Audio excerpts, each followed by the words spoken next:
A culture of solidarity. What does serving mean?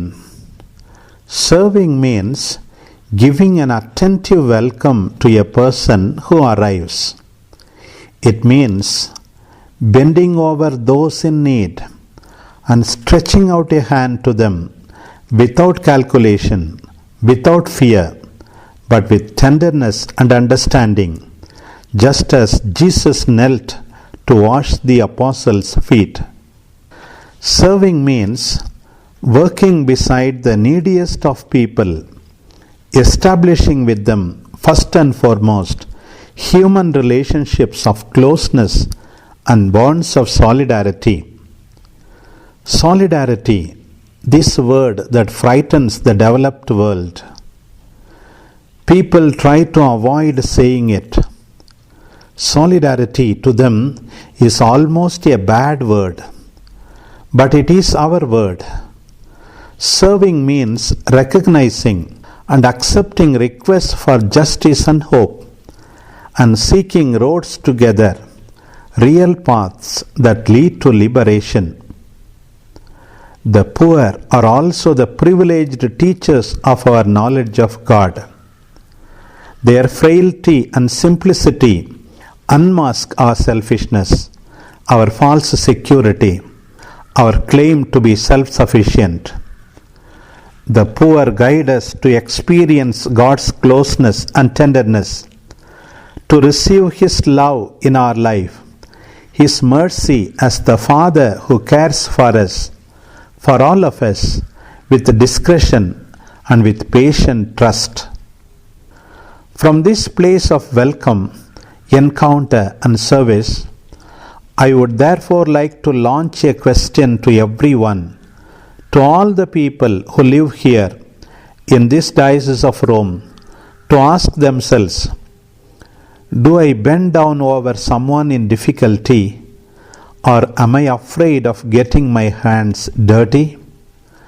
Am I closed in on myself, on my possessions, or am I aware of those in need of help?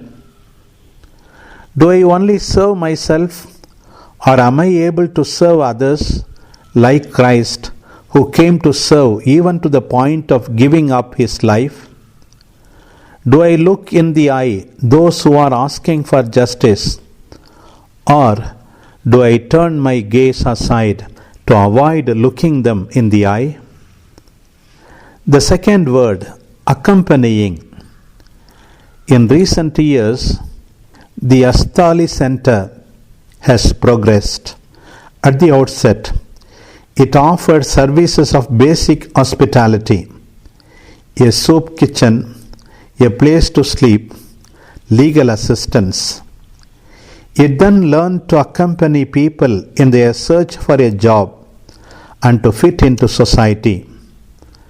Then it also proposed cultural activities so as to contribute to increasing a culture of acceptance, a culture of encounter and of solidarity, starting with the safeguard of human rights. Accompanying on its own is not enough. It is not enough to offer someone a sandwich unless it is accompanied by the possibility of learning how to stand on one's own 2 feet. Charity that leaves the poor person as he or is not sufficient. True mercy, the mercy God gives to us and teaches us, demands justice. It demands that the poor find the way to be poor no longer. It asks us, the Church, us, the city of Rome, it asks the institutions to ensure that no one ever again stand in need of a soup kitchen, of makeshift lodgings, of a service of legal assistance, in order to have their legitimate right recognized to live and to work, to be fully a person. Adam said, "It is our duty as refugees to do our best to be integrated in Italy." And this is a right, integration. And Carol said, Syrians in Europe feel the great responsibility not to be a burden. We want to feel we are an active part of a new society. This is a right too. So this responsibility is the ethical basis. It is the power to build together. I wonder, do we accompany people in this process? The third word, defending. Serving and accompanying also means defending. It means taking the side of the weakest. How often do we raise our voice to defend our own rights, but how often we are indifferent to the rights of others? How many times we either don't know or don't want to give voice to the voice of those like you who have suffered and are suffering, of those who have seen their own rights trampled upon, of those who have experienced so much violence that it has even stifled their desire to have justice done?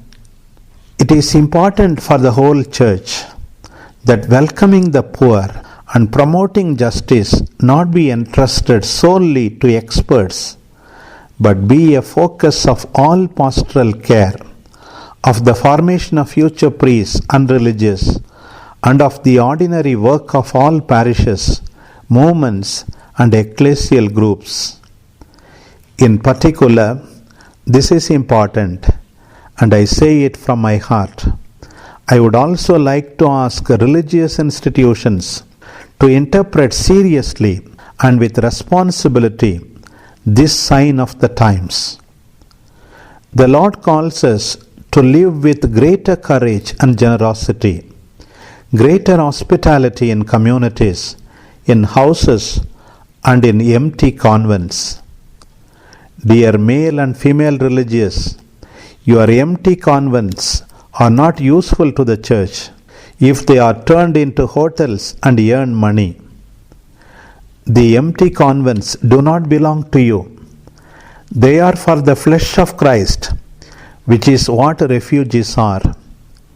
The Lord calls us to live with greater courage and generosity, and to accept them in communities, houses, and empty convents. This, of course, is not something simple. It requires a criterion and responsibility, but also courage. We do a great deal, but perhaps we are called to do more, firmly accepting and sharing with those whom Providence has given us to serve.